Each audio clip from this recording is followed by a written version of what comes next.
Hello, c'est Inès et aujourd'hui pour ce nouveau décryptage, on va parler de l'identité visuelle. Parmi tous les aspects qui gravitent autour du projet d'un artiste, la question de l'identité visuelle suscite souvent des interrogations. Quelle importance on doit lui accorder? Est-ce qu'elle doit être réfléchie en amont ou se construire naturellement?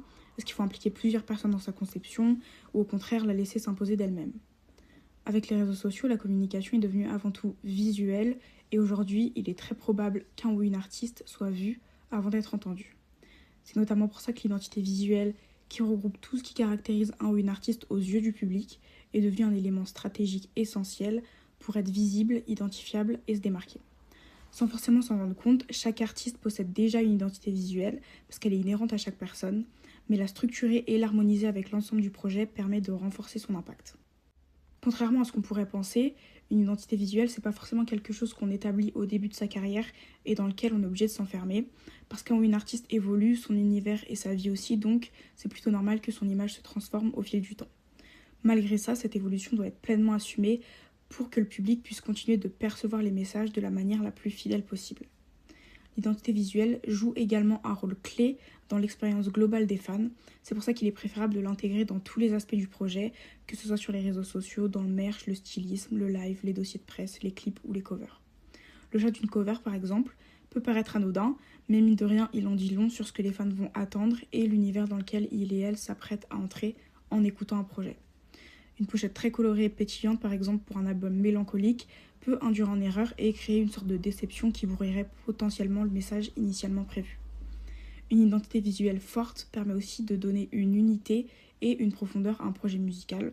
On peut citer plusieurs artistes qui ont su l'adopter de manière plus ou moins développée.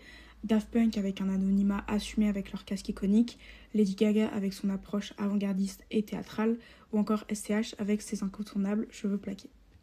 Même si ces artistes sont tous très différents, ils ont en commun le fait d'être immédiatement reconnaissables, parce que même sans écouter leur musique, on associe spontanément leur nom à une image ou un univers, une esthétique en tout cas bien définie.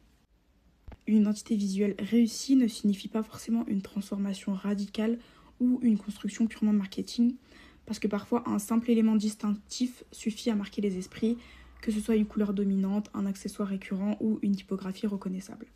Définir entre guillemets et structurer son identité visuelle peut passer par plusieurs étapes.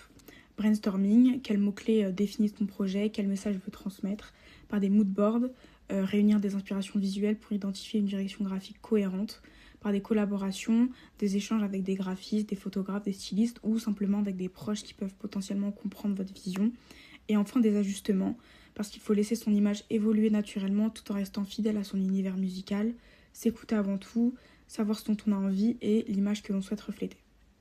Pour conclure, l'identité visuelle, c'est un levier puissant dans la carrière d'un artiste. Elle permet de capter l'attention, de se démarquer et d'offrir une expérience immersive aux fans.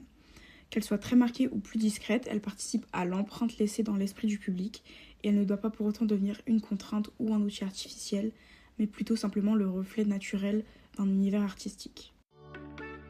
Merci d'avoir suivi cet épisode jusqu'au bout. N'hésitez pas à vous abonner à notre newsletter en scannant le QR code qui s'affiche à droite de l'écran ou en cliquant sur le lien dans la description. À très bientôt pour le prochain épisode.